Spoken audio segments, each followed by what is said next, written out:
The subcommittee will come to order. Good morning and welcome to Florida's beautiful 16th Congressional District for Health Subcommittee hearing. And talked to quite a few of the members up here. They're interested in taking a look at this. They want to see if they can get a place here as well. So I'm thrilled. I mean that personally. I'm thrilled to hold this important hearing focused on prevention and healthy living.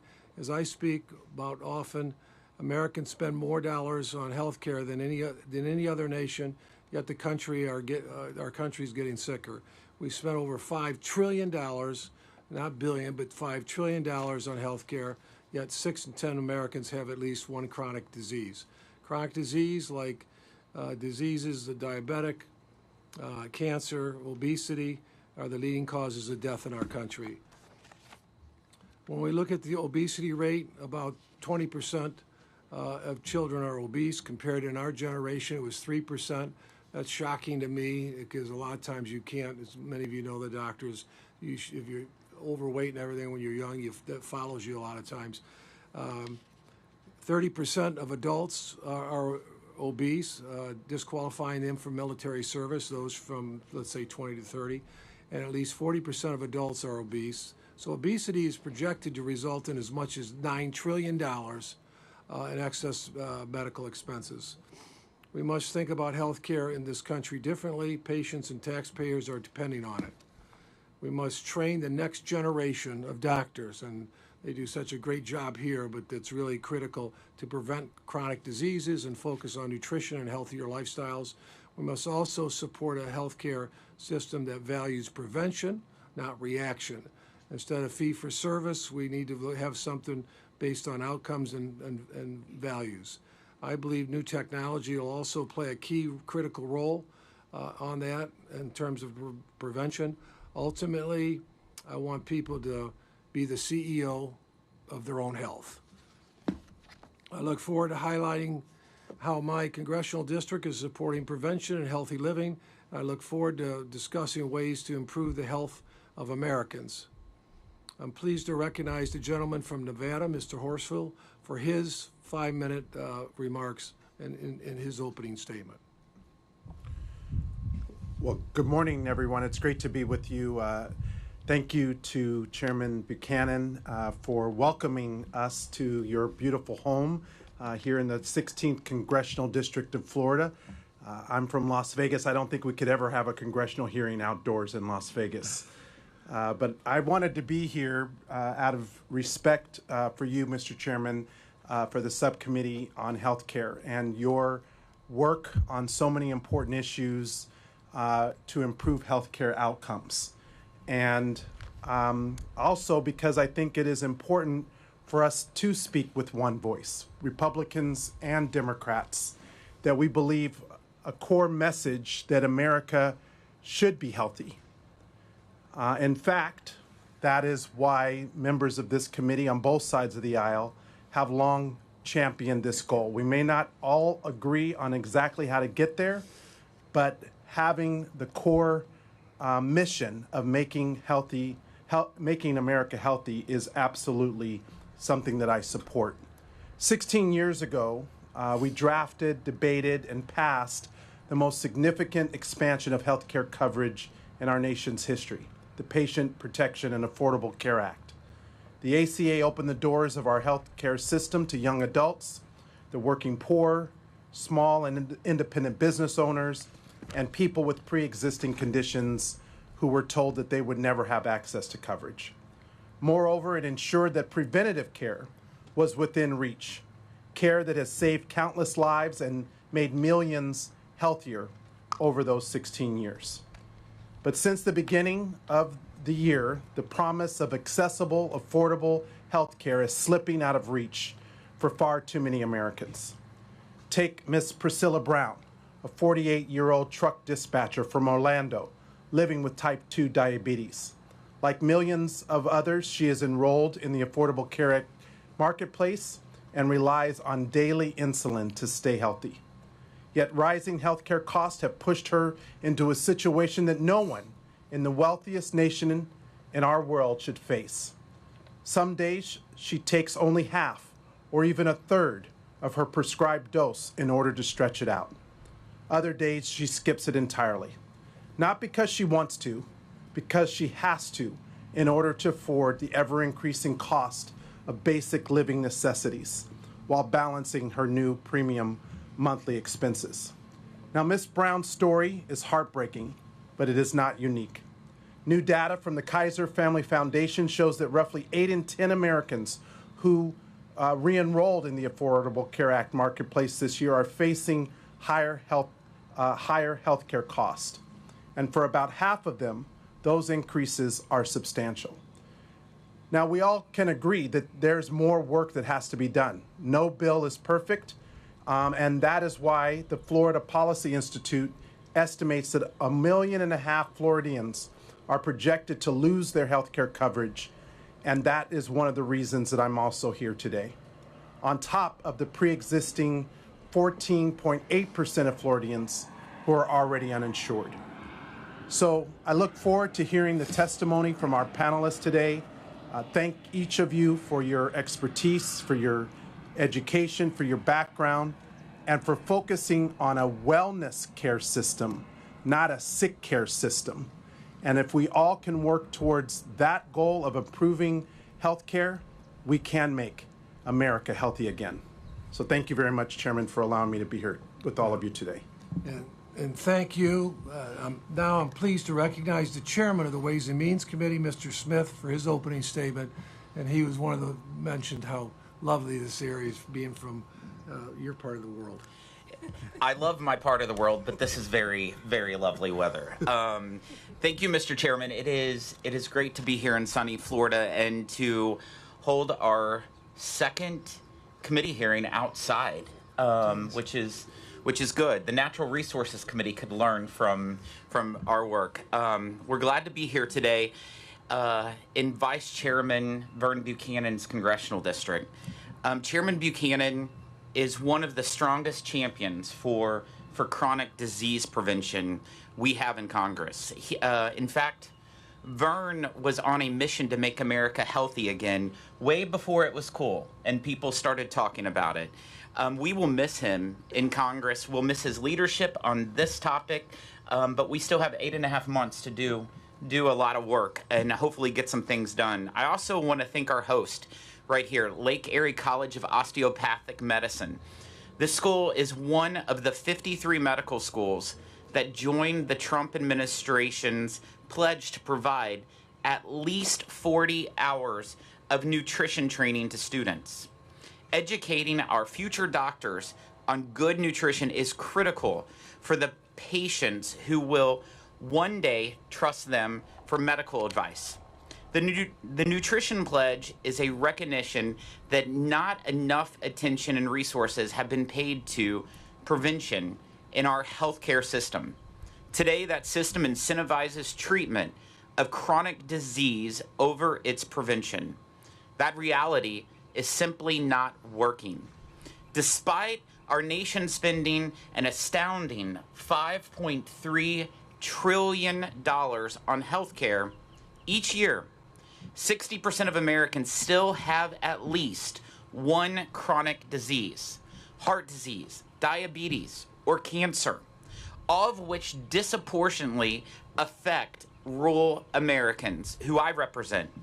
For Medicare beneficiaries, that number is a staggering 95%.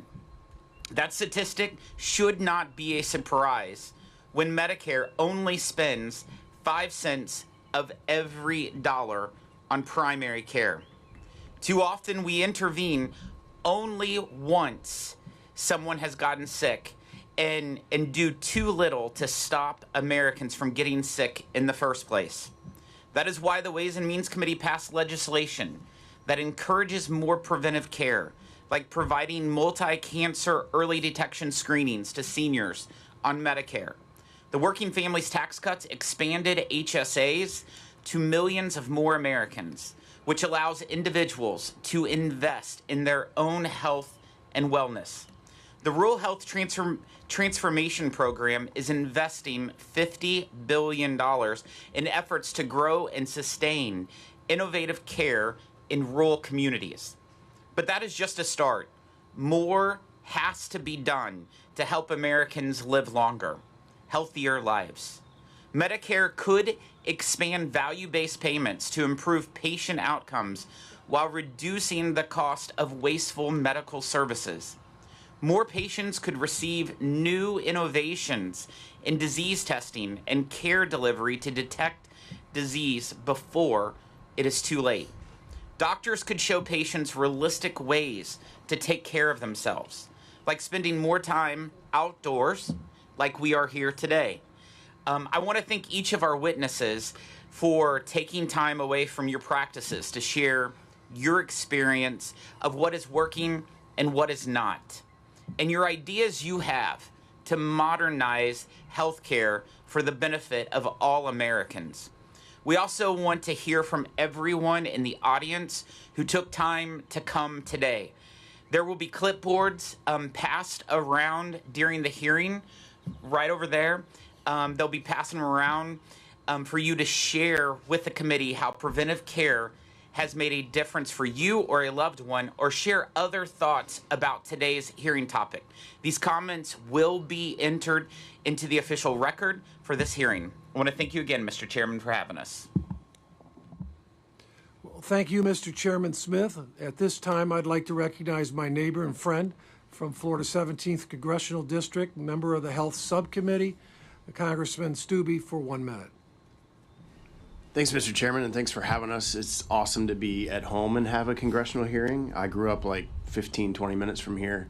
My district's just south. It's great to be back in Southwest Florida. I want to thank all of you that do great things to make this area great, and I look forward to the testimony and the questions. So thanks for being here. Thank you, Mr. Stubbe. I'd like to recognize our other member from Florida delegation, Congressman Bean, for 1 minute. Thank you very much, Mr. Chairman. Very good morning to you. Good morning, Ways and Means Committee, and what a big deal it is to have you here. Ladies and gentlemen, you're here. You'll always get to say, I was there that day they met on the porch. And if you're not wearing a hat, you should. My mom will tell you, protect your skin. That's a little bit of health knowledge right there. For my colleagues that have traveled all across the country, they've asked me something, and I want to explain it right now. They've asked me, what's different? It feels different. It smells different. I can't quite put my finger on it. I can tell you what it is, members. It's freedom. That's exactly what it is. For all of us here, we know hanging out in the free state of Florida, we enjoy it every day. So the weather's a bonus too, but ladies and gentlemen, welcome to the free state of Florida. Thank you, Mr. Bean. I now introduce our witnesses. Dr. Kauffman, and we're very excited about, you mentioned, been 20, 25 years here, and with the institution, you guys have done incredible work. So thank you personally. Christopher Davis, and we've got a chance to become friends, but we want to be better friends going forward. He's focused on longevity and prevention. Dr. Odds, he was the medical director of Manatee Surgical Alliance. Dr. Who is the president and CEO of Moffitt Cancer Center, and Scott Darius is the executive director of Florida Voices for Health. Thank you for joining us today. Your written statements will be made part of the record, and each of you have 5 minutes to deliver your remarks. And Dr. Kauffman, we'll start with you. Thank you, Chairman, ranking members, and distinguished members of the committee. I'd like to really thank you for this opportunity to testify today and to share the work of the Lake Erie College of Osteopathic Medicine and the osteopathic medical profession. I serve as Dean at Lake Erie College of Osteopathic Medicine in Bradenton and began my career as a physician assistant. Came back to LECOM in 2000, got my DO degree. I'm board certified in family medicine, and I've been with LECOM in medical education for 25 years. It's an honor to contribute to this important conversation about modern medical training and innovative care in the American people. At LECOM, our mission's clear. We're here to prepare the next generation of healthcare professionals through 4 pillars of excellence. That's excellence in education, clinical care, research, and community service, with the goal of improving health outcomes for all humanity. This mission is reflected daily in how we educate our students, care for our patients, and partner with the communities we train and serve in. LECOM was founded in response to a national need for physicians and a more responsive model to medical education. We've embraced the innovation as a practical necessity to meet workforce shortages through our colleges of medicine, School of Pharmacy, dentistry, podiatry, and health services administration. One of the most distinctive elements of LECOM's approach is its commitment to multiple adult learning pathways. Our problem-based learning pathway places students in small groups where they learn through clinical cases, mirroring how physicians diagnose and treat patients, promoting knowledge acquisition, communication, and critical thinking skills. LECOM's pioneered accelerated, cost-conscious medical education, helping to reduce student debt while maintaining a rigorous academic standard. In addition to maintaining one of the lowest tuitions for private nonprofit medical schools in the U.S., our primary care scholars pathway for students dedicated to primary care specialties, our accelerated physician assistant pathway, the only program of its kind in the U.S. for PAs who seek to become physicians, and the accelerated pharmacy pathway allow completion of medical school and pharmacy school in 3 instead of the traditional 4 years, cutting costs by 25% for our students. By lowering the financial barriers, we enable more students to pursue healthcare careers, especially in primary care. LECOM's educational philosophy is grounded in osteopathic medicine of treating the whole person, mind, body, and spirit, with an emphasis on preventative care. This holistic approach aligns closely with national priorities to maintain healthy lifestyles and nutrition, improve preventative care, and lessen the impact of chronic disease. Our programs emphasize primary care, community engagement, and service learning. And actually, in fact, we have LECOM, 60% of our medical students enter into the much-needed primary care specialties while practicing in rural and underserved areas. The United States faces a critical need for a larger, better prepared healthcare workforce. LECOM addresses these challenges both through scale and innovation. As the largest medical college in the nation, LECOM has expanded access to medical education while maintaining a strong focus on quality and outcomes. Through the tenets and following the tenets of osteopathic medicine, our admissions process go beyond just grades and performance on qualifying examinations. We look holistically at all aspects of the applicant. In fact, LECOM is one of only a handful of medical schools that has an alternative to the MCAT. The LECOM Academic Index score allows applicants to apply for and be admitted to the medical school without an MCAT. This approach has led us to exceptional board outcomes and to a 99.4 to 100% residency placement for the last 8 years. LECOM's impact extends beyond the classroom through its integrative academic health system by aligning education with service. LECOM creates a feedback loop in which training programs directly respond to the community health needs. The work of the institutions like LECOM highlight several opportunities for policymakers, support for innovation and medical education models that reduce the cost and expand access, focus on preventative health care, including nutrition, and rather than the reactive care that we often see, and investment in primary care in underserved communities. Public policy plays a critical role in enabling institutions to scale these innovations by aligning incentives with outcomes such as improved population health, reduced costs, and workforce expansion. We can build a healthcare system that better serves all Americans. In closing, we stand as an example of how innovative education, community engagement, and integrative care delivery can come together to improve lives.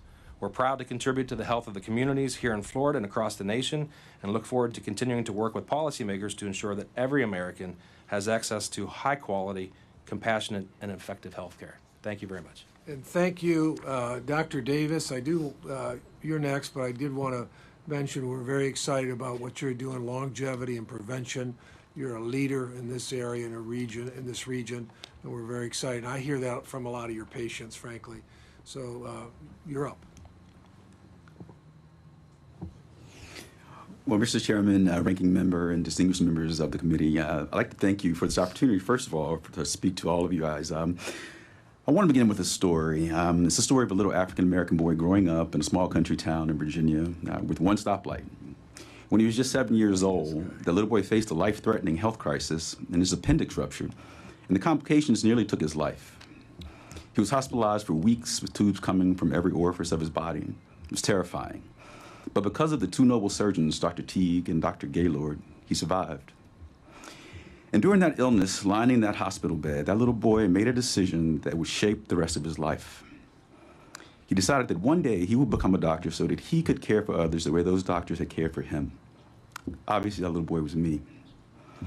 Fast forward 30 years.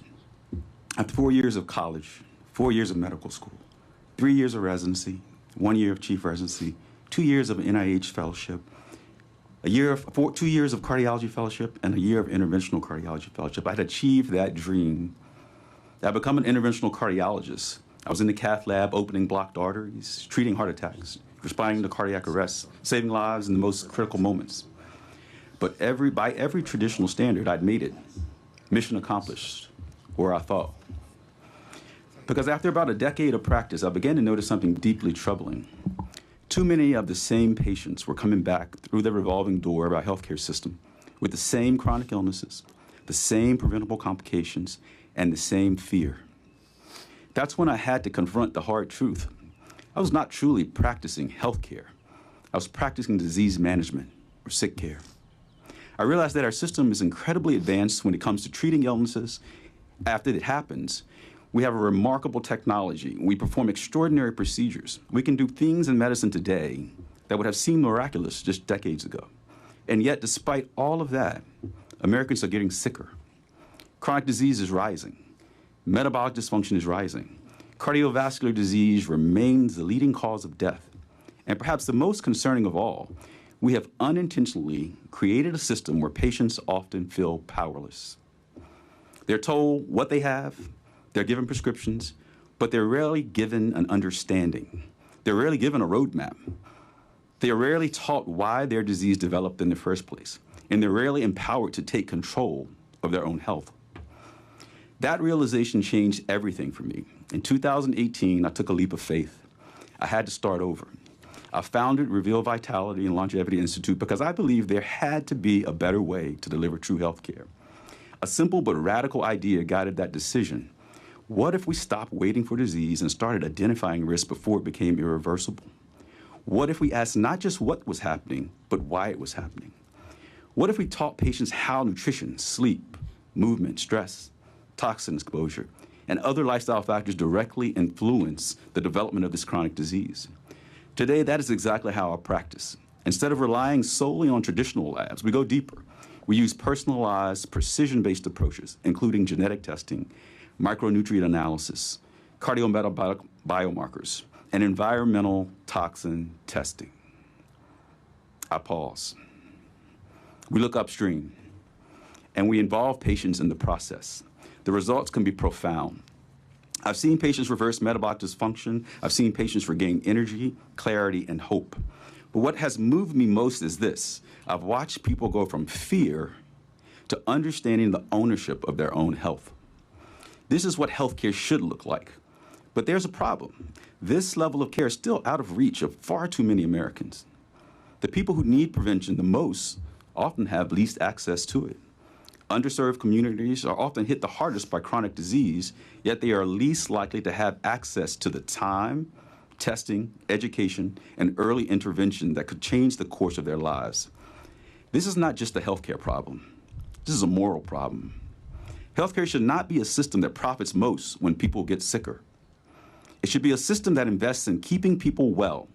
If we truly want to modernize healthcare in America, then we must be willing to change what we value.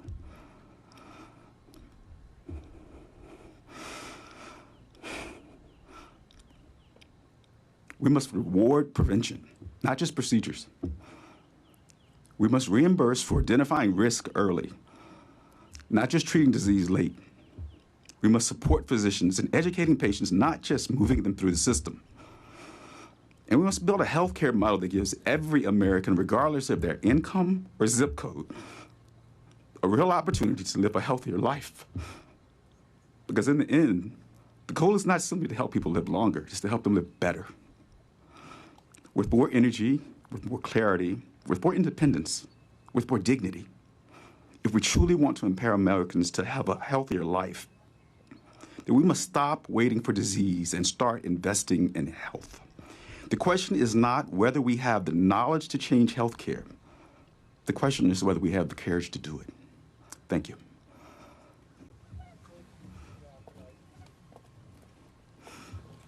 Thank you, Doctor, for your passion and and what you're doing. And I also know that there's a lot to be said about you really do everything you can for children, especially children that are disadvantaged. So God bless you. With that, Dr. Rekkas, 5 minutes. Chairman, ranking members, and members of the committee, thank you for the opportunity to speak. As a bariatric surgeon, I see the human cost of our current healthcare policy every day as I treat patients with obesity and metabolic disease, conditions that drive diabetes, heart disease, hypertension, and it represents the majority of the healthcare spending that we do in this country. Our system is built to take care of ill patients, treating complications well after they occur. We really need to pivot our healthcare system towards treating earlier evidence-based treatments that will prevent these conditions. By the time patients reach my operating room, they've already suffered years of preventable damage. Treating obesity requires a coordinated approach that integrates surgery, medications, and prevention, policies that support earlier screening, expand access to telehealth, and incentivize value-based care can help us intervene sooner and reduce long-term disease burden. We already have the tools that we need to improve healthcare by recognizing obesity as a chronic disease, by expanding access to effective treatments, and supporting prevention and innovation. We can empower patients to live healthier lives while strengthening the sustainability of our healthcare system. We're not lacking the effective treatments. We're failing to deliver them early on. Thank you again for the opportunity to share my perspective. I'm happy to answer any questions. I did want to touch on certain topics. So first off, treating obesity as a chronic disease. Obesity is a primary driver for type 2 diabetes, hypertension, and heart disease, yet outdated policies still treat it as a lifestyle issue rather than a biological disease. Congress needs to expand coverage for evidence-based treatments, including medical weight management and bariatric surgery, to address the root cause rather than just the downstream complications. We need to expand access to proven bariatric treatments. Bariatric surgery is one of the most effective and durable treatments for severe obesity, yet access remains limited by insurance restrictions and referral barriers. Expanding access would improve outcomes and reduce long-term costs. Newer medications like GLP-1s based therapies such as semaglutide, tirzepatide have expanded our ability to treat obesity and show real promise. These therapies can produce meaningful weight loss, often in the range of 15 to 20%, and should be part of our comprehensive treatment strategy. They're important clinical advances, but they're only part of the solution. Surgery remains the most effective and durable option for severe obesity, typically producing 25 to 35% more weight loss, roughly double that of medications, and achieving higher rates of diabetes remission. These results are sustained over many years, while medications requiring ongoing use to maintain their effect. Surgery provides sustained metabolic improvement. As access expands, these medications should be used thoughtfully, prescribed by appropriately trained clinicians, and integrated into long-term care focused on improving overall health, not just short-term weight loss. Despite having these effective treatments, patients and providers face significant barriers to care. Administrative requirements frequently prevent timely, appropriate treatment. In many cases, the delay is not due to clinical uncertainty, but to administrative friction. We need to incentivize preventative care over sick care. We continue to reimburse treatments of disease more than prevention. Expanding coverage for nutrition counseling, metabolic screening, and medical nutritional therapy, including Medicare access to dietitians beyond simple diabetes control and chronic kidney disease, would allow earlier intervention and reduce long-term costs. Encourage earlier screening for metabolic disease. Many patients develop complications long before receiving treatment. Medicare currently covers nutritional therapy and related services primarily for conditions like diabetes and kidney disease after the disease has progressed. Expanding screening to coverage such as obesity, prediabetes, metabolic disease, and fatty liver disease would improve our patients' health. This would allow earlier intervention in at-risk patients before they reach a point of crisis. They're often the earliest signs of metabolic disease, yet they remain undiagnosed and undertreated. Aligning coverage with early disease, not just advanced complications, would improve outcomes and reduce long-term costs. In addition, expanding community-based preventative programs, continuing telehealth medicine to help patients that don't have access, and aligning payment models with outcomes, improve public education, and reducing stigma. If we want to improve health care and control long-term costs, we must treat obesity as a chronic disease, expand access to effective treatments, and intervene earlier. We must apply the same clinical rigor to obesity that we apply to diseases like cancer and heart disease. We have the treatments, but access, not science, is now the limiting factor. Thank you. Thank you, Dr. Wu. I want to just say we're excited to have you here. Moffitt's a clear leader, not just here, but across the country. And thank you for your leadership as the CEO. Thank you, Chairman Buchanan, for all of your support through the years of our mission at Moffitt Cancer Center. I am Patrick Hu, the CEO of Moffitt Cancer Center, where our goal is and our mission is to prevent and cure cancer. We are located in Tampa, Florida, just a short drive away in this beautiful state of Florida. My background, I study the immune system against cancer. I first started at the National Cancer Institute, then at MD Anderson. In the last 5.5 years I've been here. We have amazing system in our body called the immune system that's able to locate, recognize, and kill cancer cells. And so that's what I've studied, the ability to stimulate our own immune system to recognize and kill cancer cells. And these immune cells can live in the body for decades, giving patients what they want. We've learned to take immune cells out of the body, put genes in them, give them back, kill the cancer, and give patients what they want, which is long-term durable response. So they can see their grandkids grow up, they can walk their daughters down the aisle. We've seen countless patients that have been cured from immunotherapy. The emphasis of today's panel on prevention and screening we love, because if you look at all of the kinds of treatments, prevention is the way, the most cost-effective way, and the best outcomes that we'll have. In Moffitt Cancer Center, we've always had in our mission statement, it's our 40th year now, from day one, we had our mission to contribute to the prevention and cure of cancer. We didn't just say cure of cancer, we've always focused on prevention. 40% of cancers are preventable. There's a lot of cancer. It's 50,000 deaths in Florida, 600,000 in America, 10 million globally every year die of cancer, and 40% are preventable. So a lot of people talked about obesity. That's really important to address. Cigarette smoking, we still have millions of Americans who smoke cigarettes. And cigarette smoking not only causes not just lung cancer, bladder cancer, kidney cancer, pancreatic cancer, many cancers, but also heart disease. So contributes to a lot of the morbidity and mortality in this country every year. So we have to try to prevent cigarette smoking. And of course, sunburns. I'm a melanoma doctor, so stay out in the fun sun. I love the hat, but don't get too much sun. So that's and then we call secondary prevention screening. Everyone's heard of mammograms for breast screening. You should start those if you have average risk at 40 years old. Colon screening, you should start at 45 years unless you have family history. You should start earlier. But one that a lot of people have not heard of is lung cancer screening. If you are a smoker and you get a 20-second CAT scan every year, we can catch the lung cancers early.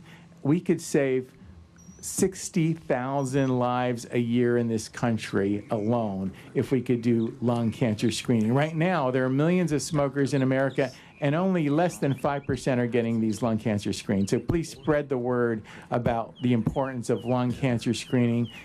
We would have much better outcomes, much less therapy, and we would save the country just billions of dollars. A final thing I want to talk about is our research at Moffitt Cancer Center on nutrition and exercise.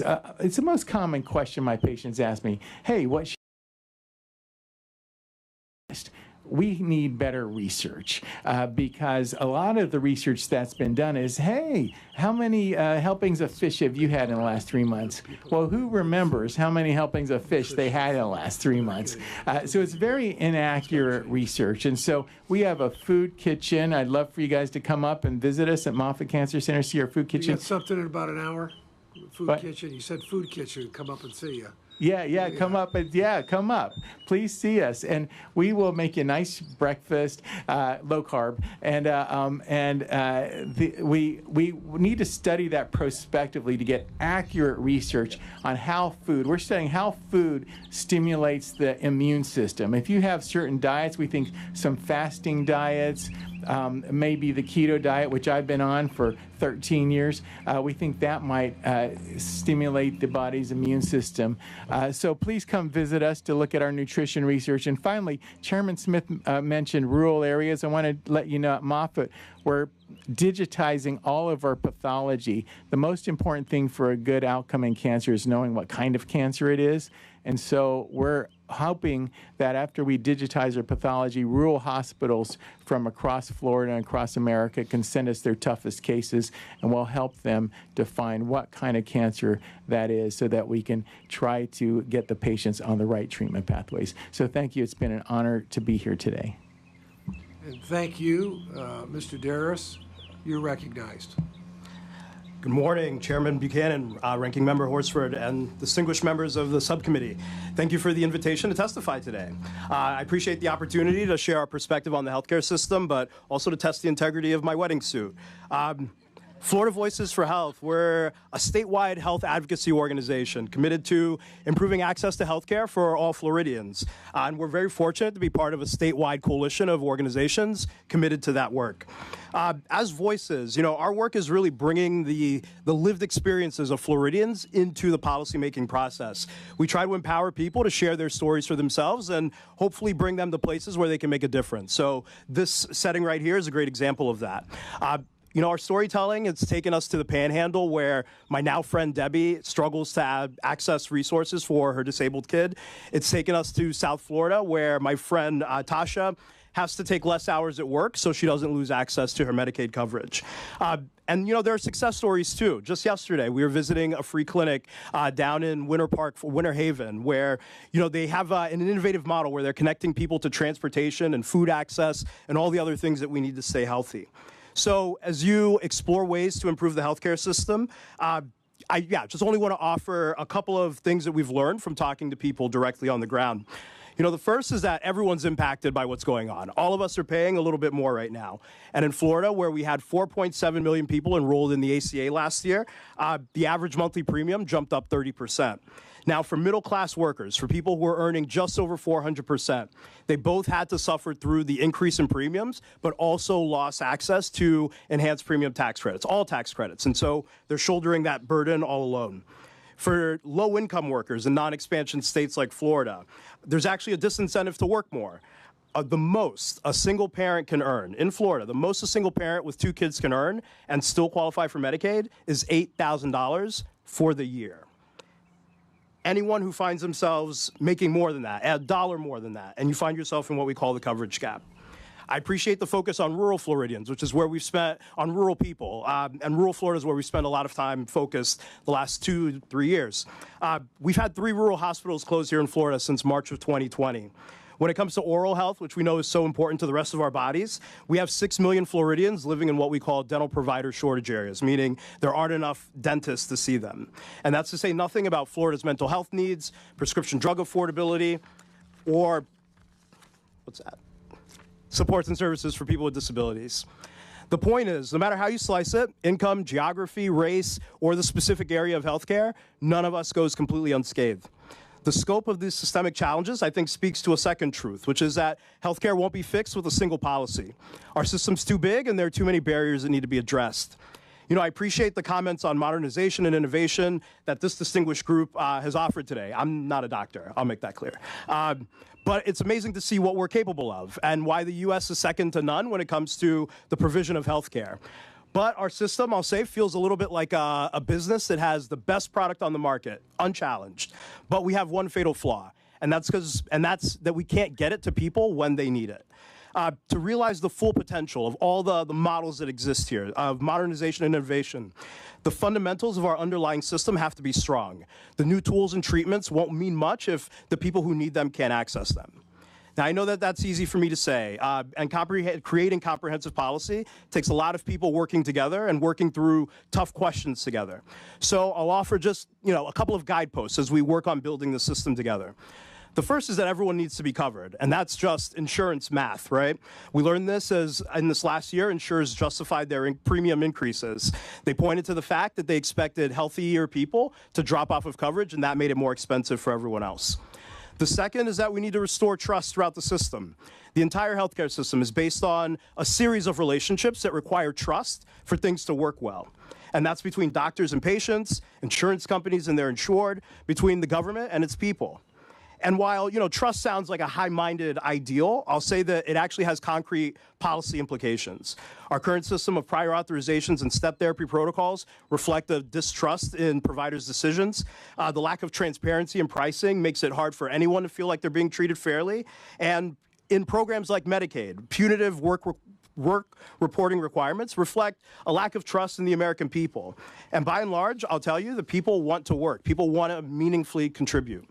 And lastly, a strong healthcare system adapts to each community's unique needs, whether it's to meet the distinct challenges of rural communities that are just 20 minutes apart, or to figure out why the maternal mortality rate for Black mothers in Florida is 51.8 per 100,000, while the overall rate in Florida is closer to 24. The solutions need to be tailored. So, in closing, true progress will require not just innovation, but a recommitment to the fundamentals of ensuring coverage for all, rebuilding trust, and recognizing the unique needs of every community. Thank you.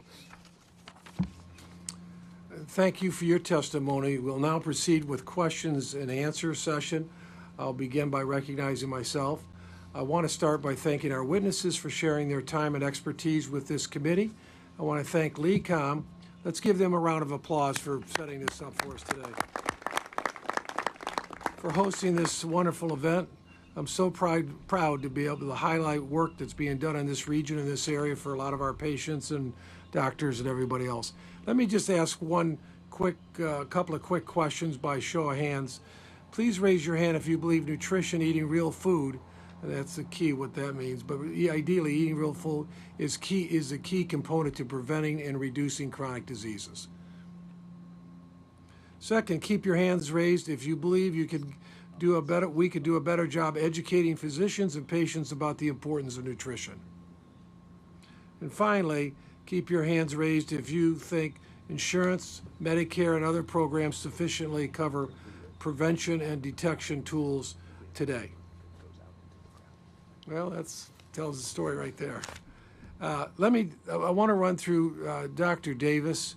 I want to give you an opportunity, because you've worked with patients and a lot of different patients in this region in terms of a lot of the things that you're putting in place.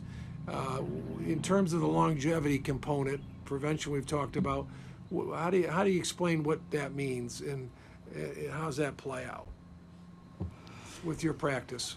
Oh, thanks for the question. I think one of the points that I want to make in that 5 minutes that we had, it was tough to try to decide what to put in 5 minutes. But let me, in my opinion, what I've been working on for the last 4 or 5 years, and I kind of stumbled into this. I wasn't looking for this, but at the end of the day, chronic illness, longevity, I would say that 90+% of all chronic disease is caused by toxins that we're exposed to in our environment. There's a lot of talk about this, okay, but we don't really have to talk about it. I can't see behind it, but by show of hands, I would like to know how many people have even had an environmental toxin test, metals, plastics, insecticides, pesticides, things like that. And I can tell probably behind me, and I can't see, not many, right? And at the end of the day, when you do testing like that, and when I do it on every single patient that comes through my door right now, okay, it makes the conversation very easy, because those toxins, those pesticides, that glyphosate, that atrazine, the metals, the mercury, Those are the things that we see that cause oxidative stress that actually contribute to chronic illness, and it diminishes our longevity. And what about longevity? Longevity is not living longer, it's thriving, it's taking care of your grandkids, it's being active and being able to do the things that you were doing when you were 30 years old.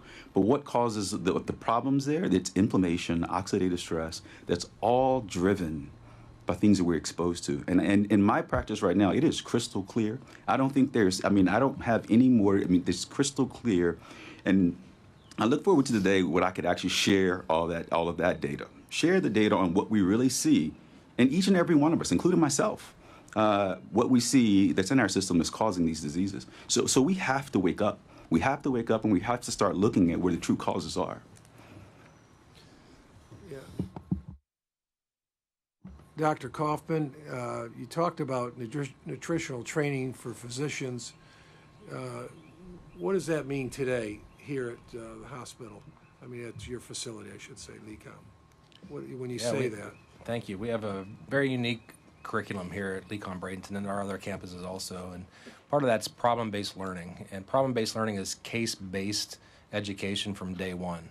So when the students come in and they're learning about a 54-year-old with chest pain, it's more than just the symptom and the diagnosis. It's a delving into a lifestyle and the nutritional component that goes with it. So we do have nutrition in our programs, and we have, with each case, the nutritional components that go along with it. We have committed to expanding our curriculum already. We're very proud of what we have, but we're going to expand it even further. And it's really a refocusing on prevention instead of reactive medicine. It's much more expensive to treat the heart attack. It's much more expensive in the terms of their quality of life after they've had a heart attack than it is to prevent it in the first place. So that's really the focus and how we give it to our students so that they understand that each disease process is not only treatable, but preventable. Yeah, let me add on to that a little bit. I believe screening is a critical component of preventing diseases. In the House, I lead bills to increase screening on lung cancer. It's unbelievable that's the biggest killer in cancer, what I've been told, but yet we're not doing much, not enough in screening in that area.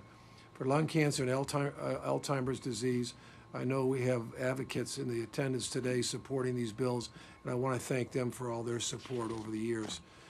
Dr. Wu, let me you talked about prevention and screening, and and I've heard you said 50% get screened early, but I've also heard the number that 95%, if they catch it early, the cancers, there's a good high probability you can take advantage of that, live a normal life for a long time. What's your sense on terms of screening? Because it seems to me, I tell everybody, get a physical once a year in January, minimally, and maybe some tweaks and adjustments, you catch it early. My mom, unfortunately, had colon cancer. By the time we went in, it was so advanced, you couldn't do much with it. But the idea of prevention, especially one of my bills is on lung prevention, trying to catch that early. And I lost my assistant to lung cancer and her husband, same thing. And so I've been around a lot of that. As you get older, you see a lot of that. But it just sure seems like we've got to do a better job of educating, getting people out there to make sure they're doing all the right things. Well, thank you for that question, Mr. Chairman. You are absolutely correct. If we can screen and catch cancer early, we can cure the cancer.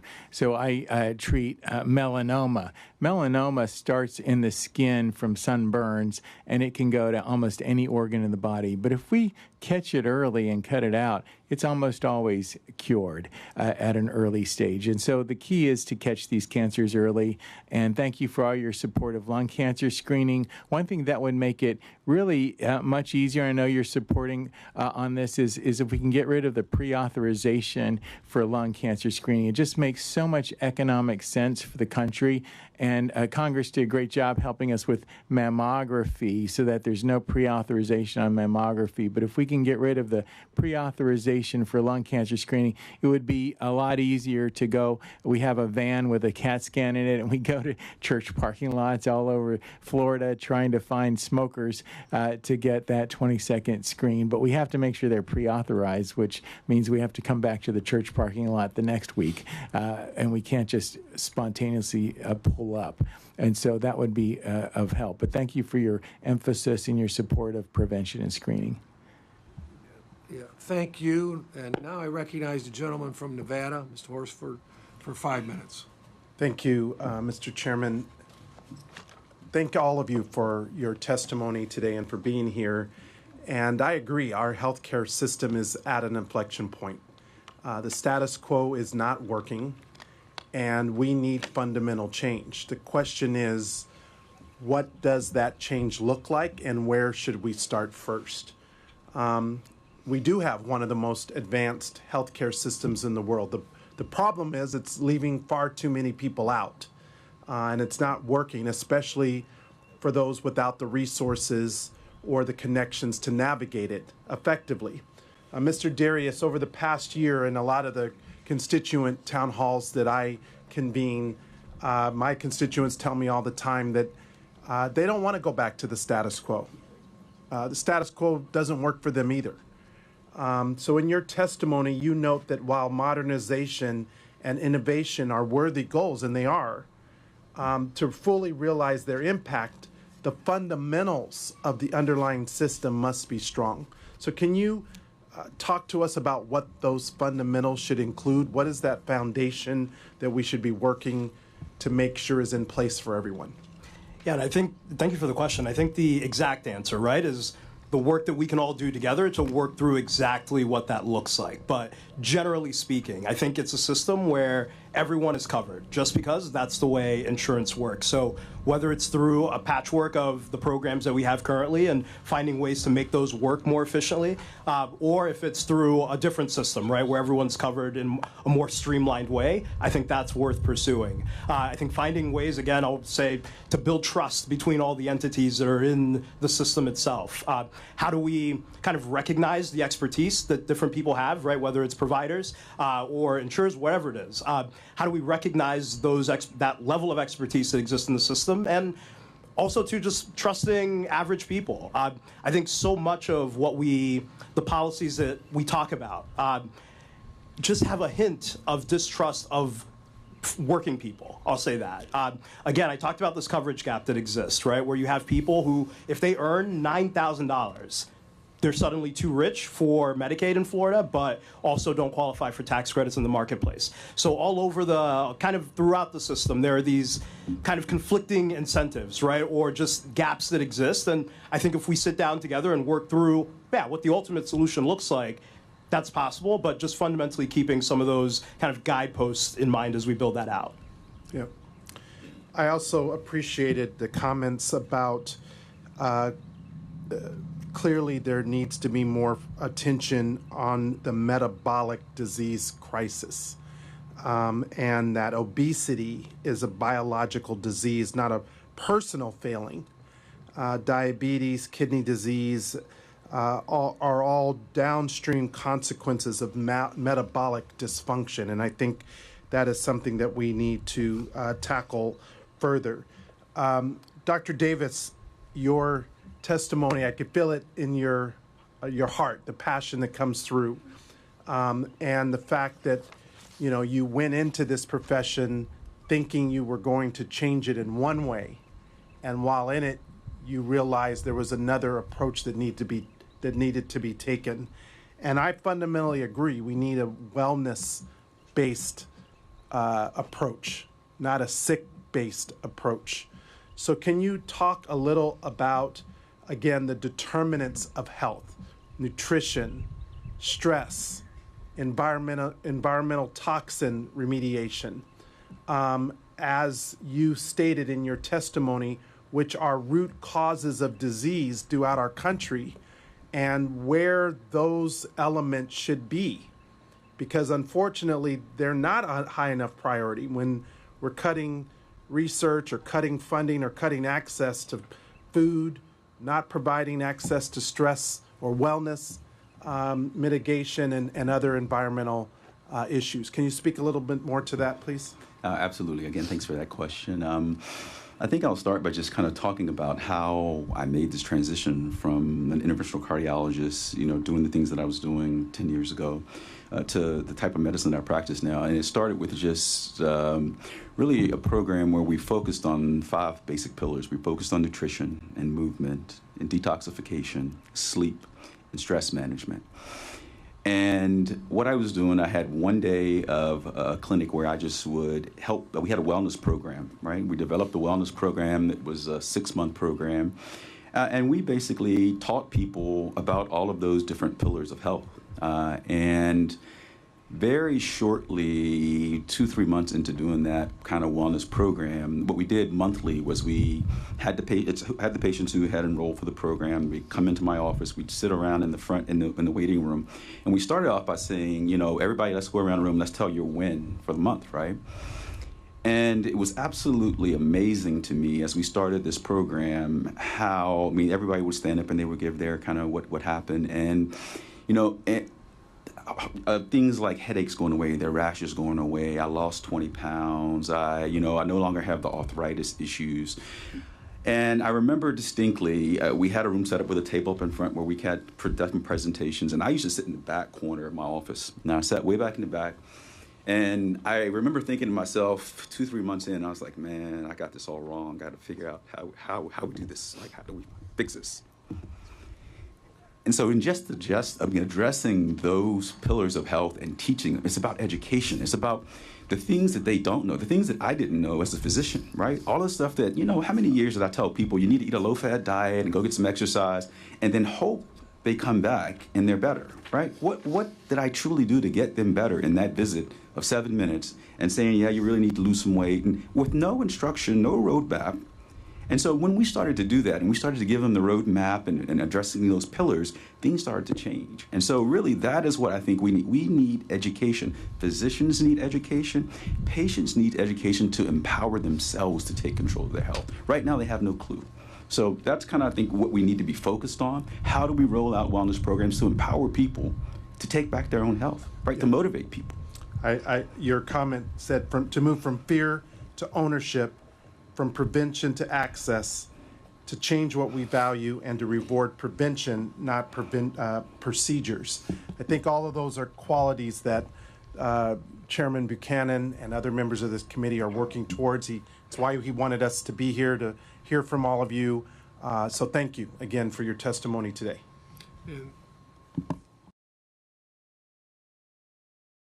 I now recognize Chairman Smith for any questions he might have. Thank you. I want to thank you again, Chairman Buchanan, for pushing this topic during your time in Congress and for inviting us to your congressional district. I was reminded, listening to your testimony, of a healthcare roundtable that I had when I first became chairman 3 years ago in Nashville, Tennessee.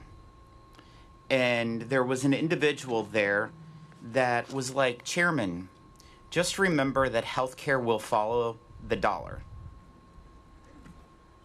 And Mr. Davis, your comment, your statement, I wrote it down. I thought it was so spot on.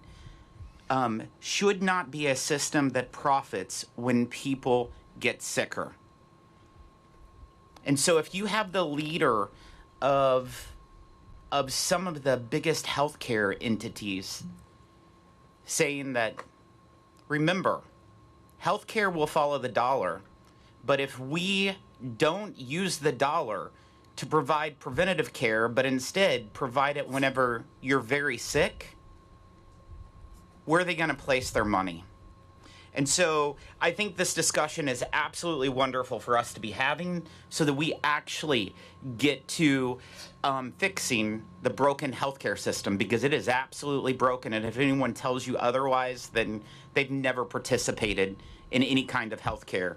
A big part of modernizing our healthcare system begins not in the halls of Congress, but in the classroom and practical medical residencies, equipping future physicians, nurses, and other medical personnel with a foundation that prioritizes not just treatment, but prevention. and access to quality care that is close to home. Dr. Kauffman, thank you once again for hosting us right here at this beautiful school and for this informative discussion. But 64% of colleges of osteopathic medicine require clinical rotations in rural and underserved areas. Doctors who train in rural areas are 5 times as likely to stay and practice in a rural community, helping those Americans get needed access to care. What more can we do to encourage this training and rural access to care, to ensure the next generation of physicians is equipped to treat the chronic diseases that disproportionately affect rural Americans? Thank you, Mr. Chairman. So part of that begins with GME and a priority on rural or underserved. You hit something right on the nose with the type of students who become physicians who practice in rural areas. So it begins with who we're accepting in medical schools. As I said earlier, it's more than just a GPA or an MCAT. We're looking for first-generation students, like myself, who had a mother that was worked at a car dealership and a father who was a military careerman and electrician. So these are the people that understand the value of a medical education. They're dedicated to it. They have resiliency. So if we look at just the standards of an MCAT and a GPA to get them into medical school, that's not a whole person approach. It's not an osteopathic approach of mind, body, and spirit. So starting with the student level, if we provide them rotations in the rural area, like you mentioned, what happens if they're exposed to that area is then they search out residencies in that area. And that Florida's done a fantastic job in expanding their residencies in the last 10 years. I think it was 25% or 27% from 2016 to 2021, another 27% the next year or next 5 years. So an amazing job. More of my students are able to stay in Florida because of the residency opportunities, but there's room to grow. So if they do their rotations in a rural underserved area or a health manpower shortage area or a needs area, and they choose to do their residencies there, then they stay in those areas to treat the communities that help train them. So my patient or my student load has changed from their geographical areas where they come from. In the past, I had about 60% of my students came from Florida. That's reduced, but the good news is they stay here. And the residency opportunities that they have, may not have been from Florida, but they're staying in Florida, including the rural underserved areas, to treat those communities that they trained in. That's great. We have witnesses here today that are putting into practice treatments and methods of care that help prevent chronic diseases that are the cause of so much patient suffering and billions of healthcare dollars spent, as we discussed. But we must bring the financing side of the equation on board with a more modern system when it comes to reimbursements. Dr. Davis, can you share how you are practicing what you're preaching and encouraging prevention, not just as a physician, but as an employer with your own team, and what are the challenges and opportunities you see that would facilitate more widespread investment in preventive medicine? All right. Thanks again for that question. This is a very, very important question with respect to reimbursement. What's been prioritized from a reimbursement perspective? I like to tell the story of years ago when I was practicing interventional cardiology. I remember making flyers to do peripheral vascular procedures because they paid $15,000, $20,000 a procedure. And the reality of the matter is, it wasn't that we were doing anything wrong, but the truth of the matter is we do the procedure and 6 months later they come back and it's another $10,000 to $15,000, and 6 months later they come back, it's another $10,000 to $15,000.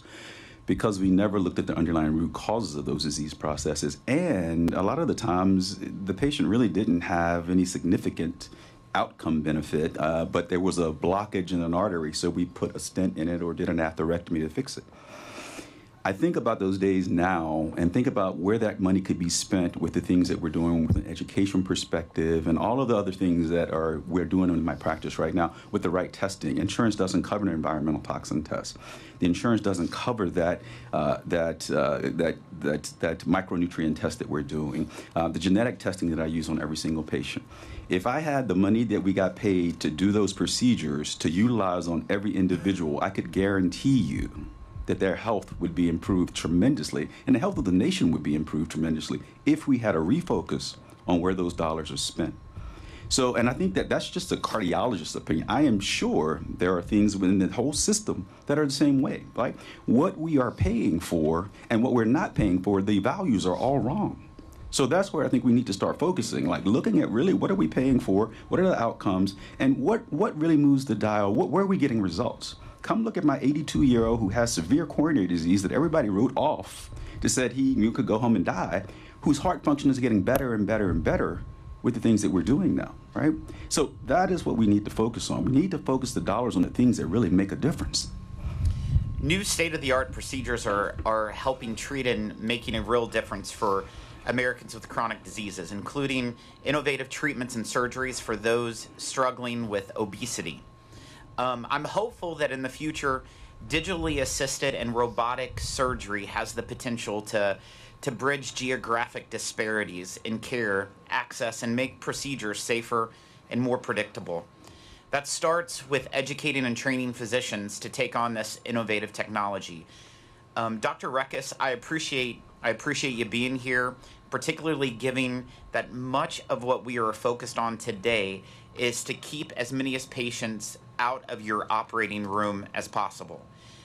Tell us about your experience with robotic surgery and what prompted you to undergo training to perform surgeries using robotic technology. Additionally, where do you see this technology going in the future to eliminate access disparities and encourage innovative technology in more rural areas? So, thank you for the question. I mean, it is a truly amazing time that we live in. There's so much technology and access to things that we have. Robotic surgery has been an amazing tool for me as a surgeon. I love the idea of pairing current technology with helping patients. What got me interested in robotic surgery was the outcomes. We're doing surgeries on patients for colon cancer, for example, that used to stay in the hospital for 7 to 10 days that are now going home in 1 to 2 days. I never thought that'd be possible. We're actually doing bariatric surgeries faster, and I never thought that would be possible because of the robotic technology. So it's allowing surgeons to operate better, see clearer, and especially for our larger patients, instead of me carrying the weight standing over a patient, I'm sitting at a console and I'm controlling, and this robot is expanding what I can do for them. As far as where it's headed, the potential is really limitless. You know, we're not there yet, but eventually this technology was first kind of created to be able to take care of patients miles away, and maybe even in different states and different countries. So all that potential is there. But the tool, the robot, doesn't matter as much as the outcomes. And I think for me, we get people to go into these different specialties and provide the best care by incentivizing them with their outcomes. Paying more for providers that decrease length of stay, get patients back home to their families, have less complications, and spend less money in the hospital. Currently, we're still rewarding these complex cases that are requiring the most amount of money. So if we fix the focus on incentivizing people to do better care, keeping people out of the hospital, and as far as your question goes about keeping people out of my OR, I agree. I have more patients than I want. 10% of the country would probably benefit from bariatric surgery. There's more patients than I need. We need to prevent them, but from getting sick, but the technology's there. But until we incentivize patients and until we make it easier for providers to refer to dietitians and decrease the amount of money that patients are having to spend, patients are afraid to go to a hospital. They're afraid to go to a provider. They're afraid to go to a dietitian because of their copays. And the amount of time that my office spends dealing with appeals and trying to fight for the care that patients should be getting is one of the other biggest factors. So if we change the payment structure, I think the rest will follow.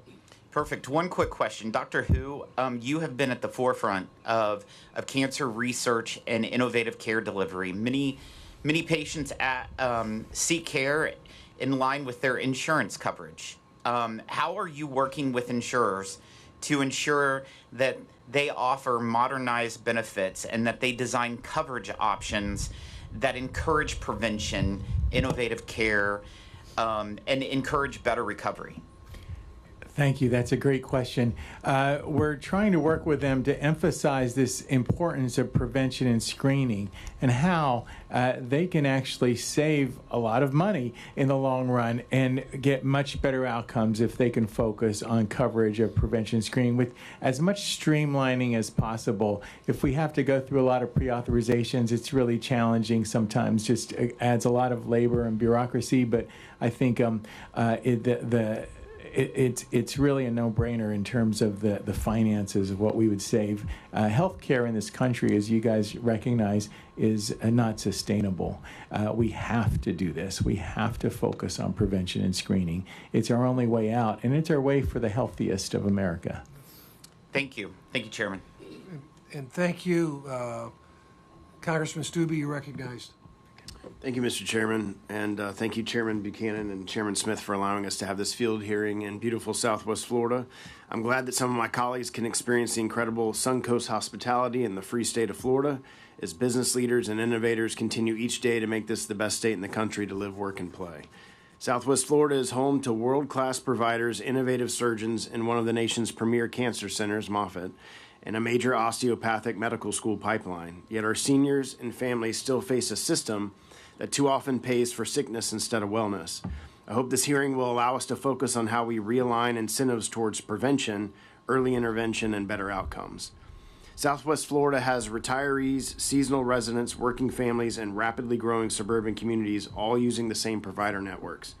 What unique care coordination challenges do fast growth regions like ours face, and how can federal policy avoid a one-size-fits-all solution designed for urban academic systems? I open that up to anybody. I think one way to solve access is through digital access. And so it is challenging sometimes for us to even do telemedicine across state lines or throughout a large region. And so the easier that is unified, I think it's the better.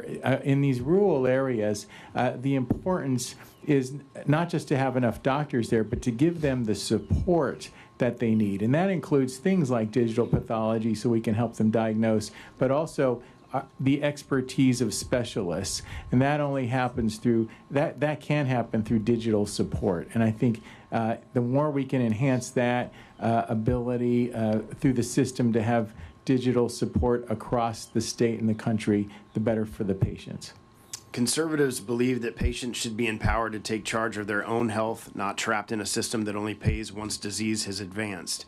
How can we design better reward for individuals who engage in preventative screenings, nutrition programs, exercise, and chronic disease compliance? Dr. Rekkas. It's true. I think we really need to focus on prevention, and I do think we need to make sure patients take care and take part in their own health care, but we have to incentivize them. So why can't we do things like decreasing copays, doing things like rewarding them for taking part in preventative health care? We have a system now that will pay for diabetic medications, they'll pay for high blood pressure medications, but I have to fight for my patients to get a referral for a dietitian to teach them what a calorie is, what a protein is. So we have to push the responsibility on the patient to some degree, but also reward them by helping them make good choices, and by doing so, it's going to help the problem overall. So the biggest thing is really patients are afraid to come in early because they're terrified a lot of times of the cost. And even providers are, again, de-incentivized for sometimes referring patients for extra help because of capitalization and how the healthcare dollars are being spent. So fixing that is going to help our patients do the correct thing. You'd like to add on that? Go Yeah, ahead. if I can jump in just to say that I believe, I forget who said it earlier, but the outcome itself is an incentive for people. Folks want to be healthy. It's the fear, just to piggyback on this, the fear of the outcome, right? That you go into a preventative screening and you get this diagnosis, and now it's a thing that you have to treat ongoing. And I think for low-income folks, for working class people, middle class people who don't have comprehensive coverage, it's the fear that there's going to be more and more costs from that one thing. And so, ignorance is bliss sometimes. Dr. Hu, Moffitt's one of the crown jewels of cancer innovation in our state. What barriers still prevent earlier screenings and faster diagnosis for Medicare-age patients in Southwest Florida, particularly in suburban and rural communities? You had mentioned the prior authorization for the lung screening, but is there other things? I think it's education. A lot of people have not even heard of lung cancer screening, and a lot of smokers, we have 1 million smokers in the state of Florida, and only 3% are getting lung cancer screening. The other 97% probably haven't even heard of it, and their doctors may have not even heard of it. So the more we can educate physicians and patients about screening opportunities, the better. Is the problem access to care, workforce shortages, patient education, or outdated payment systems? I think it's all of those things, and education is number one. They have to know about it, but then it's hard to access, and a lot of the people that need it have 2 jobs. They can't go take the buses to get their screening done, or have someone there to help them get to the screening, and then the reimbursement's an issue. But lung cancer screening is almost always reimbursed by many systems, and I think it's mostly the education of the patients and the physicians. Thank you all for being here. I yield back. Thank you, Mr. Bean. Congressman Bean, you recognize. Thank you very much, Mr. Chairman. Once again, good morning to you and good morning to everybody. I'm going to tell you something that you might find hard to believe. I know we're all getting along up here right now, but sometimes Congress goes at it. We debate each other, and we go hard. And one of the best debaters, and he's on the other side of the aisle, is my friend from Nevada. Don't let his mild mannerness fool you. He is a fighter, and we're on the other side. But he said something. This is going to shock everybody. He said something that I'm totally on board with. Our current system, healthcare, is broken. Unsustainable, broken. We've got to find a way to change it. It's broken on one hand. We're just a sick country. We are sick, and you compare us. If you look at United States versus other countries, we're mediocre health, and in many instances, we're behind the times. And you look at pictures of Americans at the beach, we're all heavy. And you look at pictures of Europeans, they're all skinny. I don't know what that is. And then you look at the numbers. It's not just weight, but it's also chronic diseases. Americans, hey, we're number one in chronic diseases. 42% of Americans have 2, not just 1, 2 chronic diseases, and that eats up everything. So we're going to talk about how to have that change. So we're sick on one hand, but we're also, it's unsustainable. And I look at my friend here who, Mr. Smucker, who we share a passion of attacking the debt. It bothers us. We're on a mission to get it done. We can't afford it anymore. We're spending over 40% of every dollar that we're borrowing, most of it from, to fuel this mediocre system. I do know this. As sick as we are, I do know this. We've got world-class providers, because if you're sick somewhere else in the world and have money, then you come here for treatment. So we got to figure that out. How can we get out of the way of providers and let them do their thing? It starts with physicians, and we're here at LECOM.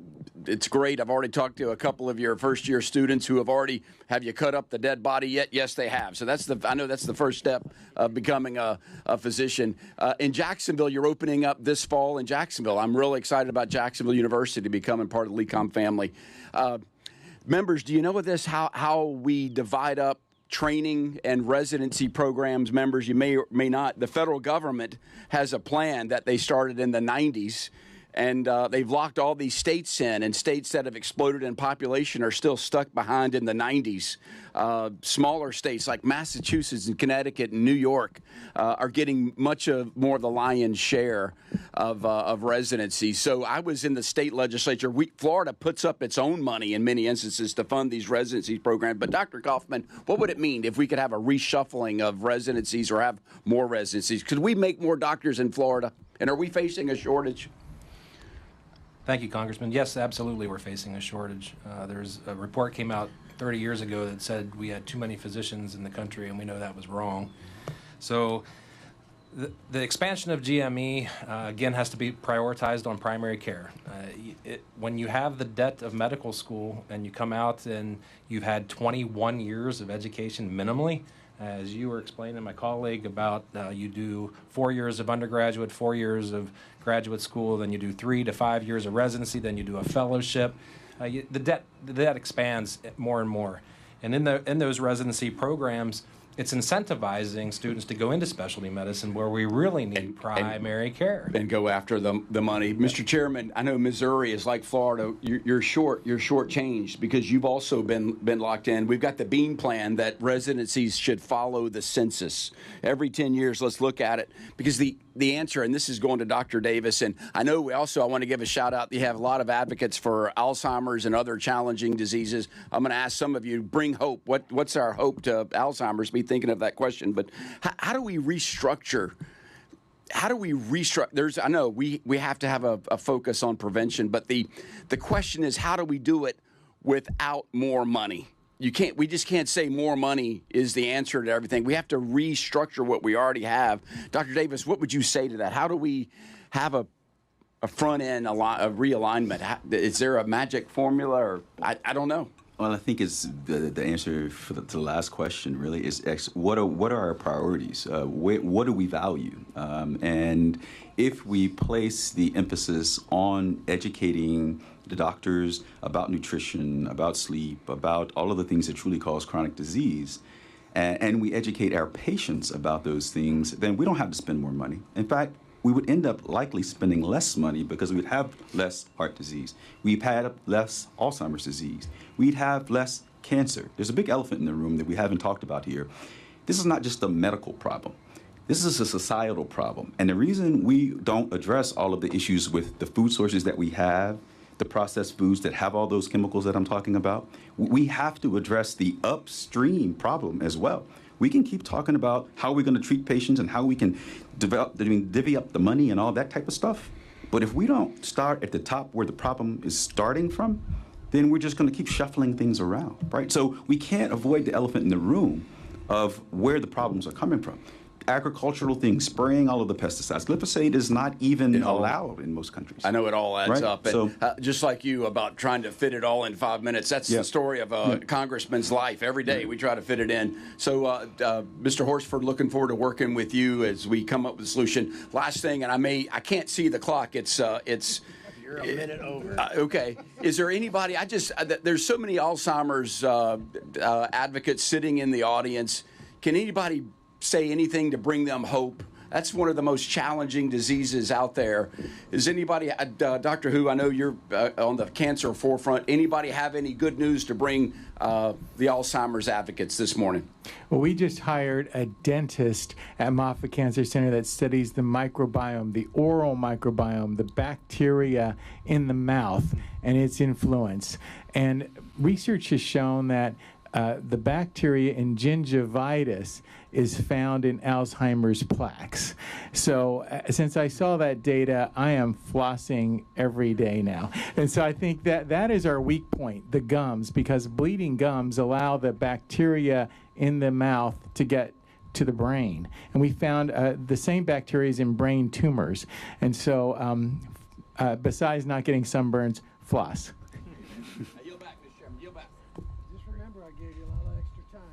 The sun is blocking the clock. I couldn't see it at all. So, it's the same thing back home, too. It's the same thing. Anyway, Congressman Smith from Nebraska, you're recognized. Thank you, Chairman Buchanan. Vern, if I might, it's been great serving with Vern and his leading of Team Buchanan and MVP for Team Buchanan, Sandy. Great to see you here today as well. We've gotten to serve together for some time now, and I'm grateful that we can be here in your constituency to hear from folks with some great insights. So thank you very much. We're hearing about access. I think every comment has reflected at least somewhat on access. And I'm trying to do my part on my bill to allow pharmacists to be reimbursed by Medicare for testing and treating mild treatment for COVID, flu, and strep to increase access, and I think can lead to better outcomes. I think of the various characterizations of what Congress, the government did some time ago that was called the Affordable Care Act, but if the name alone is an indicator, it's a miserable failure. It's a colossal failure, in fact, to even consider calling it the Affordable Care Act, when we know that even folks with some great health plans over the years, I think of the public school teachers who don't have the health care plan that they once did. Not to mention other groups that the pressures have been so great by mandates, prohibitions, requirements, this, that, and the other, but government-centric, that it has not delivered good outcomes, and not just cost, but the fact is America is no healthier for the ACA on the books than even before, and especially given the warnings that the individual market would see drastically increased premiums because of the government mandates. We're seeing those, and that's even with tax credits still in place that have been there for some time now and still remain. And so I think we just, there's so much work to be done. I can't even begin to think what we could talk about in these short periods of time. But if we could get more specific, Dr. Kauffman, you talked about GME and residencies and so forth, and that this is an issue that is heavy on my mind. I represent one of the most rural and actually remote constituencies in America, in rural Nebraska. I have 80 counties in my district, so I have a lot of constituents who live far apart, a lot of cattle in between probably, but fact of the matter is access looks different there than, say, in a more urban area, and it's all important. America's a big country, and I fully realize that, but I think of GME and Match Day, for example, kind of in the season of Match Day, right about now, and that roughly 5% of the graduates won't match. And those are highly qualified students who not only got into medical school, but are about to graduate, and they're kind of in limbo. And I have to think we can do better on that front. And I was just wondering, GME, the biggest funder of GME is Medicare.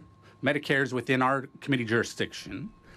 What could we do better inside Medicare, even outside Medicare, to be more efficient, if you will, at pairing medical graduates with opportunities when we know there is such a vast shortage of providers that how can we do it better, perhaps? Well, it goes back to the allocation of residencies, too. So we have to prioritize primary care. We have to prioritize the location of those residencies in the areas that they need to be. So osteopathic medicine has a background of developing in rural America. It's truly the only physician practice that is born right here in America, and that was rural. So that's been a focus on primary care from the very beginning. There are caps on residency, so what about the possibility of raising caps in these areas that are restricted because it is a rural area? You have to train the students there. Why don't we incentivize the physicians who take students on rotations as a tax break to allow them to slow down their practice a little bit to bring the student in and help train them? Because again, if they train there, they're going to go to residency there, and then they're going to stay in the communities that treat them. Mm-hmm. Perfect. Thank you. Dr. Hu, if you might elaborate perhaps, with a very rural constituency, your mobile screenings, have you considered how to maybe mobilize out where folks live a little more distance from each other? Absolutely. I think mobile screenings are going to be important. The other is to give support to these doctors, because the reason outcomes are great at Moffitt Cancer Center is we're highly specialized. But you can't afford to have those highly specialized systems in all the rural communities but we can give support. So I already mentioned digital pathology, how a pathologist in a rural community could scan in a slide and send it into a center like Moffitt Cancer Center. The other is to give support to the doctors. I'm a medical oncologist. There's not enough medical oncologists in the future. So we're developing AI programs because it's so complicated. Every month there's new approvals, new ways to treat cancers. It's so complicated. We're developing an AI module to help go out into the rural communities to give them support. Very good. I'm glad you mentioned the AI portion because I think that's, I'm excited about the future for healthcare as relates to artificial intelligence and mobile screenings through one's smartphone, probably. That's probably the ultimate in mobile screenings at this point and for the future as well. So thanks again for your participation here, sharing your insights. I yield back. Congressman Estes, you're recognized. Well, thank you, Chairman Buchanan, and thank you for all of our witnesses for taking your time to be here today and helping to share your expertise with us on the committee. You know, when we look at our nation's financial commitments, it's clear that we've allocated a massive amount of our economic resources to medical services. Yet, despite all this tremendous financial output, the overall well-being of our citizens is not keeping pace. We're effectively funding a sick care system rather than a true health care system. Today, a significant majority of our population is struggling with ongoing long-term illnesses, which stand as the primary drivers of mortality in this country. The burden is especially pronounced amongst our seniors. Nearly every individual enrolled in Medicare is managing at least one of these ongoing conditions. Consequently, our federal safety net programs are pouring hundreds of billions of dollars each year into managing these ailments already after they've already developed. What is particularly frustrating is the vast majority of these long-term conditions and the tragic early loss of life they cause could be mitigated through proactive lifestyle adjustments. Yet our current framework currently discourages that.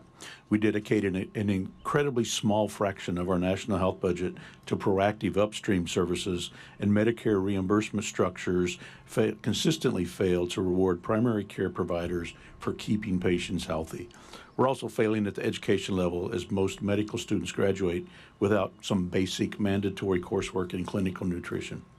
In our rural communities where specialized facilities are hours away, strong primary and preventive care isn't just an option. It may be the only option, and it's an absolute necessity. If we want to rein in costs and truly improve the lives of Americans we serve, we must realign our healthcare incentives. We need a system that rewards early detection, values the comprehensive care models championed by our osteopathic professionals, and gives patients the flexibility to invest in their own wellness. I'm proud to say that we have the Kansas College of Osteopathic Medicine right in my district, and they are working hard to train the next generation of physicians in exact comprehensive patients first models. It opened just 4 years ago, and already we're seeing some results out of that. I look forward to talking about how can we improve our system as we go forward. You know, Dr. Davis, you made a significant shift in your career, moving from a reactive intervention cardiologist to focus on longevity medicine and stopping heart disease before it developed. As you work to identify the root causes of these conditions, you've talked about it some earlier, but how do standard insurance and Medicare actually cover for some of the early detection screenings that you need for your patients? And what works and what doesn't work, and what specific policy adjustments should Congress consider to ensure that our financing models prioritize the kind of regular prevention over late-stage expensive surgeries? Well, thanks. Just a great question as well. I think part of the issue is the testing that we do. I think, let's just use heart disease, for example. And we'll talk about cholesterol, and we'll talk about when you go to the doctor, we get our cholesterol checked, and the cholesterol is your total cholesterol, your LDL, your HDL, and your triglycerides. Well, we know that there are much more advanced tests these days that look at the type of cholesterol you have, the size of the cholesterol particle, so whether that cholesterol particle is oxidized or not. Those are the true type of cholesterol. That's the cholesterol that actually gets involved in the vessel wall and causes heart disease. But many times that testing is not covered by insurance. Now, things are getting better. There's a molecule called lipoprotein a, which is a direct independent cause of heart disease that for years, I've been measuring it for 10 years now, but for years it wasn't covered. But it is a major risk for heart disease.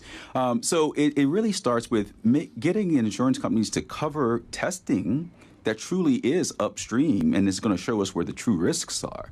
I mentioned before environmental toxin tests. I mean, unfortunately, the people who come to see me, I don't take insurance in my practice, but the people who come to see me, they get environmental toxin testing. I can show you the mercury. We can do preventative screenings all day, but the mercury that causes the heart disease, the mercury that causes the Alzheimer's, the mercury that causes the cancer, like we have to start way upstream. Screening is great, and we have to do screening, but true prevention starts at the root.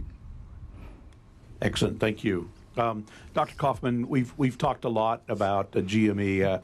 Obviously, my district has a rural area as well as a lot of our members on here, and you've mentioned a lot talking about it. And I don't know, as we look at the Medicare-funded GME slots are really concentrated in those large urban areas, and you talked about it earlier a little bit about the allocation process for those slots. Is there anything else you want to add in that dynamic of what we should focus on? I apologize if I said it already. But, I have so many thoughts running through my head as I hear all this discussion. But one of the things is the incentivizing of the students to go into primary care residencies, and we're talking about family medicine, internal medicine, pediatrics, and family medicine, obviously. So if we did loan forgiveness on that debt to drive them into those areas, that would certainly help them to spread out across the country further than they are at this point. Excellent. Thank you. And thank you all for being here. I'll yield back, Chairman. Recognized. Thank you, Chairman. Thanks for holding this hearing. This is a wonderful panel of witnesses. And Chairman, I want you to know I can't see the clock either, so because of the light. So he'll tell me. All right. I am the last one. So, Dr. Kauffman, you said you have a lot of thoughts running through your head. I feel the same way. I want to make a few points, and I'd like to submit something for the record. Dr. Davis, I think your own personal story, in a way, parallels what I think is happening in our overall medical system. Where you've gone from the childhood illness you talked about to becoming a cardiologist and then into functional medicine focused on longevity. And we as a medical system have focused for so long on, as you put it very, very well, I'm just repeating what you said, on treating disease after it occurs. And the results aren't very good. And in fact, I think about 90% of our total medical costs are due to these major chronic diseases, cancer, talked about that, diabetes, talked about that, heart disease, and Alzheimer's. Costs in the U.S. of our Medicare system or medical system to be massive compared to even other countries, and our population is sicker. So it's not working, and we're on the cusp, I think, of real change to the medical system that you're all talking about. And that is, we now have a medical system that is starting to learn about the microbiome, as you had talked about, and its impact, about our immune system, about inflammation and what that does to disease, about environmental toxins and the impact. And we're, I think, now have available to us all of these new treatments that we're in the infant stage of, but it's going to dramatically change both lifespan, both the health of individuals as they get older. And in fact, there's what I'd like to introduce to the record, Mr. Chairman, is a study by Deloitte that was done just recently, and it found that, well, I'll read it. It says, Deloitte research shows that disease prevention investments could boost health and longevity, help secure Medicare's future, and cut U.S. medical and drug spending by $2.2 trillion a year. To Mr. Bean's point, I think about the debt. I mean, this is a major driver of our annual deficit And so not only can people be healthier, but we can save trillions of dollars at the same time. Mr. Chairman, I'd like to submit that to the record if I may. Yeah, without objection, so ordered. Thank you.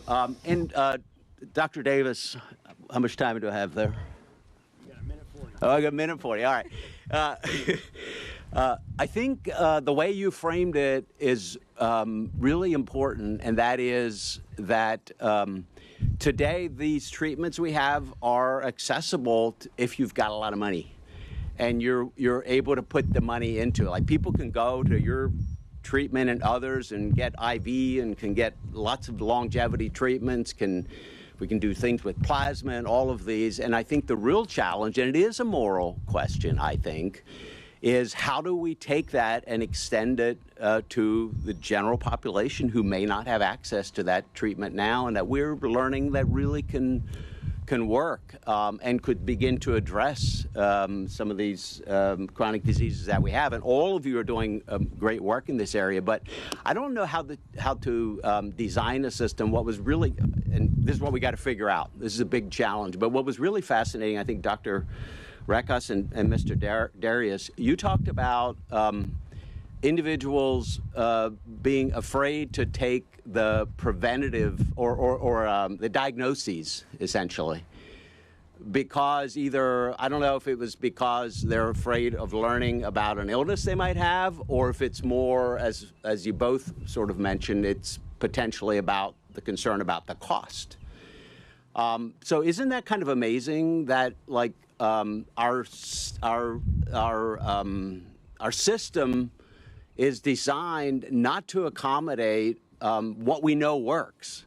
Like, literally, we don't pay for a screening that could prevent long-term costs for that individual or for the system. So I don't know, like, maybe if, I don't know, I know I don't have much time, but I'd love to maybe get a little bit of your thoughts on maybe a reaction to that. How do we change the system to incentivize that kind of prevention rather than the chronic disease, the system that we have now? Maybe Mr. Rekkas, if you just want to address that. Yeah, I think it's a tremendous question, and we could look at other industry. You know, we look at like automotive insurance, for example. If you go a certain period of time without getting in a wreck, your premiums go down. Why can't we have a system where if our patients are doing the right thing, seeing their primary cares early, getting their screening tests, getting their CT scans if they're a smoker, getting their blood work that can help guide the direction, that we can't incentivize them by either decreasing their copays or by decreasing their premiums? We have to help the patients do the right thing. And I think by controlling the money and looking what other industry has been able to do successfully, it could help. Well, I know I am out of time, but I think that is the question. Why can we not have this in place? And we should be working with all of you and many other experts around the country to figure out how we can do this and to really address the medical system and change the medical system to make that care accessible to everyone. So thank you so much. I was going to say, but I do want to put it out there because we've talked about it quite a bit. We're just about done too, which is nice. But as somebody that's been in business, my wife's here for 50 years. For the first 20 years, we paid for all our employees 100%. When something that does not get recognized. Today, I hate to say it, but our operations and others, let's say a family of four is $1,500, they're picking up $500 to $750 themselves where they never had to. So it puts more strain in terms of how far their paycheck goes. And I just kind of throw it out. And you know, the other thing, as I mentioned earlier, is we all do need to take some responsibility and be the CEO of our own health. There's not enough money to go around, and that can make a big difference. And the thought we also kick around is the idea is we've got to get real food, whatever that means, because there's a lot of trickery and all that stuff, no more sugar, but we need to really have people drive themselves to make better decisions when they go to that buffet table, to make the right decisions of what's real food and what's not. Okay, with that, I would like to thank all of our witnesses for appearing today before us and sharing your personal stories. Please be advised that members have 2 weeks to submit questions to be answered in writing. Those questions and your answers will be made part of the formal hearing record. And with that, the committee stands adjourned.